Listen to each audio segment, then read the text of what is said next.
9, 8, 7, 6, 5, 4, 3. Hey, John Crestani here, internet entrepreneur, and we've all gone through failure and trying to start our own businesses or trying to just get started.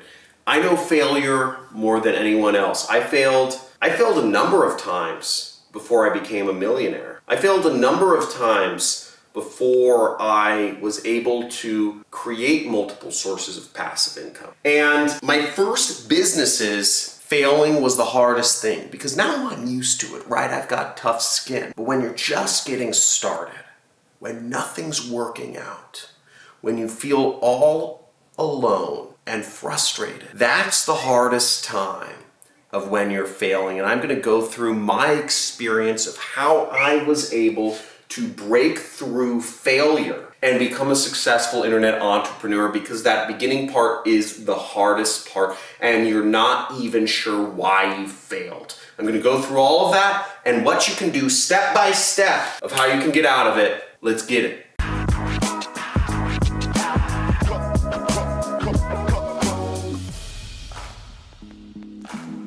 So failure really sucks, and it feels bad. Feels really bad. And I remember I started thinking to myself, okay, I failed once. What's to keep me from failing again? I'm probably gonna fail again. I'm probably just gonna keep failing. Why put yourself through that torture, right? Why put yourself through this pain and misery? Why not just settle? What's wrong with you? Why do you want more than most people? Why is everybody else happy with having a normal job and staying in their place and you're not? Is something wrong with me? Those are the things I remember thinking, and my first business was a total failure. And what's funny is my first business was on YouTube, right? I failed. I started a YouTube business in 2009.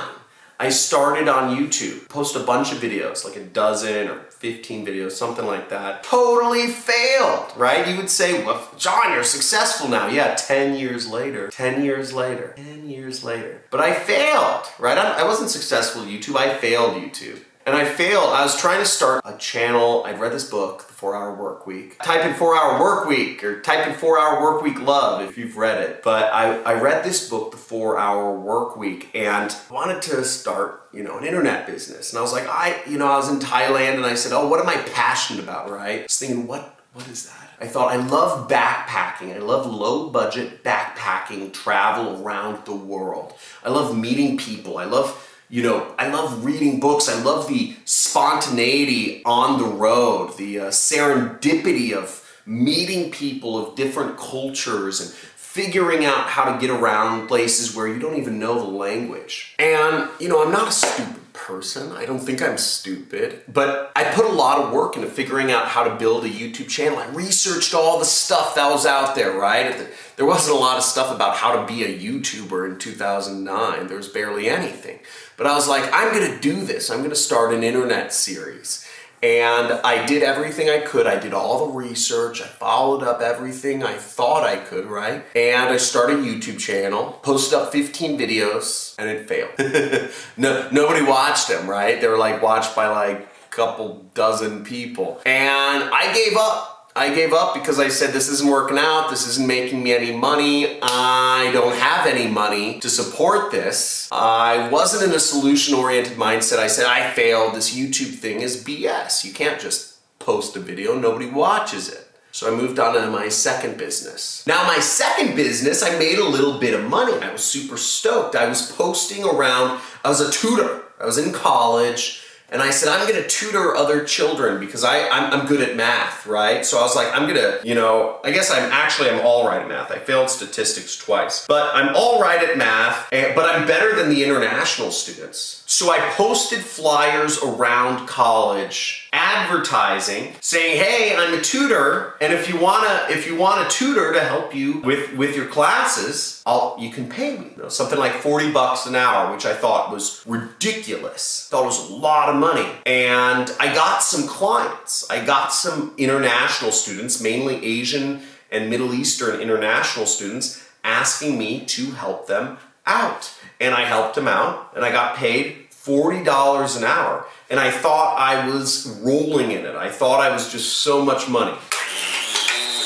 I was so excited. That was my first taste of success, right? $40 an hour, and then the college told me I couldn't post flyers around the college anymore. What the heck? I failed again. I realized, I was like, I can't post flyers around the college. People want what I have to offer. And they told me, they said, John, we have a tutoring center. You can sign up to volunteer as a tutor, but can't offer tutoring services outside of the tutoring center.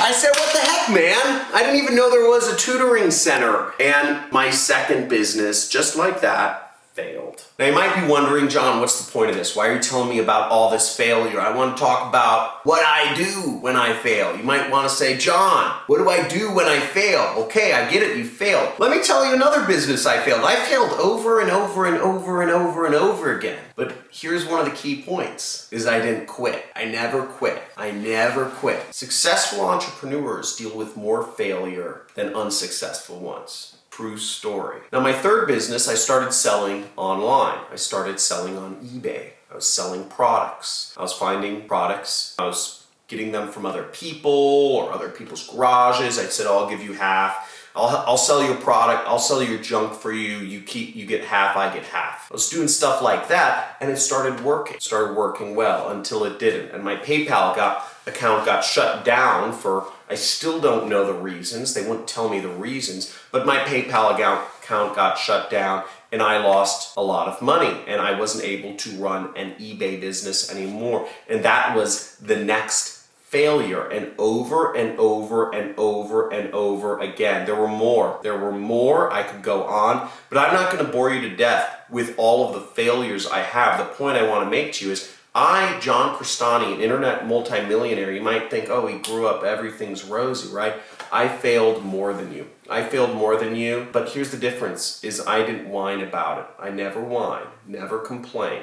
It's just part of the process. Now, we have all been sold that the safe path is working a job, but that is not true. We've been sold this idea that the safe path is working a job and that the dangerous path is being an entrepreneur, is working for yourself, is finding your own little niche in the world and owning it. We've been sold that because the system has been built by the rich and the powerful people. The laws of society are built to keep the rich and powerful and the poor poor. Now the safe path is not working a job. The safe path is a path of slavery. And it's a slavery of the mind. We've all been sold this idea that we are who we were born to be, that our blood determines where we go in life, our family,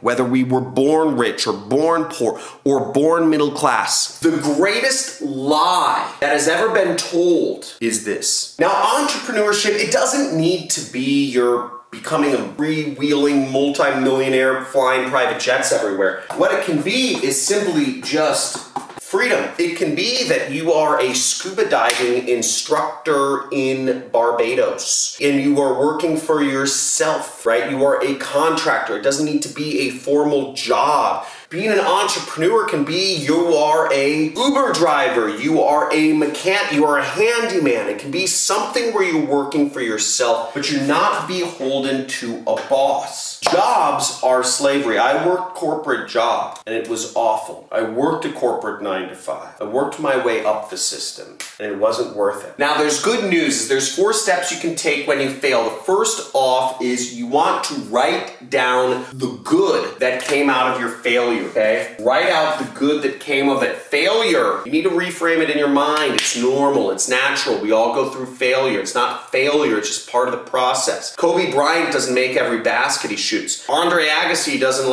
hit every swing he makes. Baseball players don't hit the ball most of the time, right? Every quarterback, it doesn't make every throw. It's just part of the process. If Kobe Bryant was like, oh, I'm so sad, I didn't make a hoop. He wouldn't be successful. If he got emotionally hurt, like butt hurt, for not making a basket, then he would never be Kobe Bryant, because everybody's gonna miss some shots. Most of us are gonna miss a lot of shots, okay? He's at the point now where he makes most of his shots. So write out the good that came out of the situation. Maybe you learned something. Second is analyze. Analyze your failure. Analyze why you failed. What went wrong? Was it that you didn't work at it long enough? You know, let's say you're doing affiliate marketing. Were people clicking on your link? Did you set up the link properly? Was your pre-sale page bad? Was your targeting off? What do you think you did wrong? Did you just not get any clicks? Maybe, where did it fall apart? Figure out why you failed. And this really goes into, I'll tell you kind of the bonus tip right here, number 4, which will help you figure this out better. But you gotta analyze your failures. If you don't know why you failed, then you're not doing it right. And that was the mistake I made. When I first failed, I never actually looked at my failures. What I did good was I just did stuff, but I didn't actually analyze and figure out,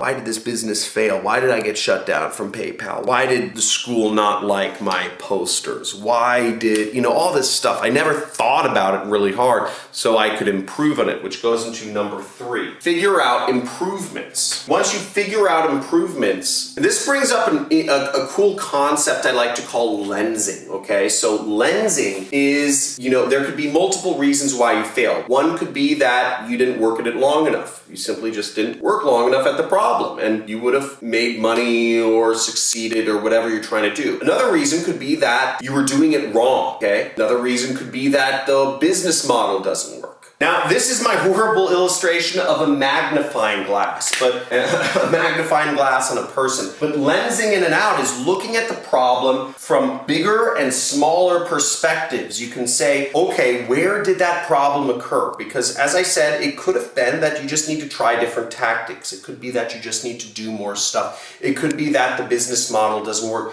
And there's ways to figure out if you are right in any of these. We could look at the business model, right? We could say, okay, does the business model work? And you can figure that out really easily by seeing if there's other people making money with the business model. If there are, then the business model works. It's not the business model. If one of your tactics is wrong, you could look at, let's say for affiliate marketing, you're going about something. Maybe one of your tactics was wrong. You could look and see, are there other people using those same tactics to make money online? Are they working? How can you verify that? You might need to go to an affiliate conference and meet people. You might need to surround yourself in groups. Immerse yourself in the community. Another way to look at it would be as yourself. Did you just not work long enough at it? Another thing could be seasonality. Maybe what you're doing works, but not this time of year, right? But there's so many ways you can look at different issues, whether it's in relationships or business or just personal development. There's a lot of ways to look at stuff, and figuring out the ways you can improve and knock off any doubt about any of what went wrong will help you ultimately improve and become better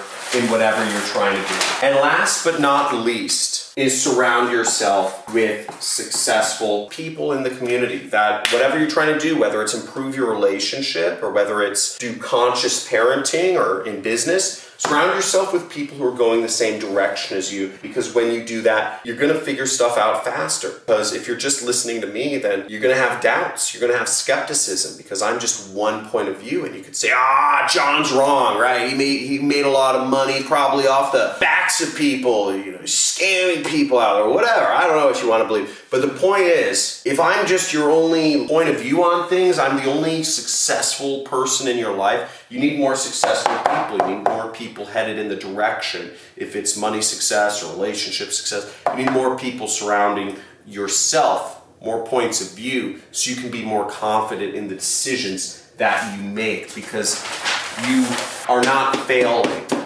And you don't want to go back to slavery. You're so close right now. You're so close. You just need to keep at it. Woo! So, like this video. If you had an aha moment, type in aha. A-H-A for those non-Tony Robbins people in the house. A-H-A, aha. Aha is like wow, I thought of something. Have a aha moment, type it in, and let me know if what helped you or what this made you think about. And if you have any questions for me about my story or about how I got through failure, let me know in the comments below. Subscribe to my channel if you'd like to see, most of my videos I show people how you can earn money online, and also make sure to hit the notification bell so you're notified of when my live streams are. Talk to you soon. Thanks for watching. Have a great day. See you tomorrow.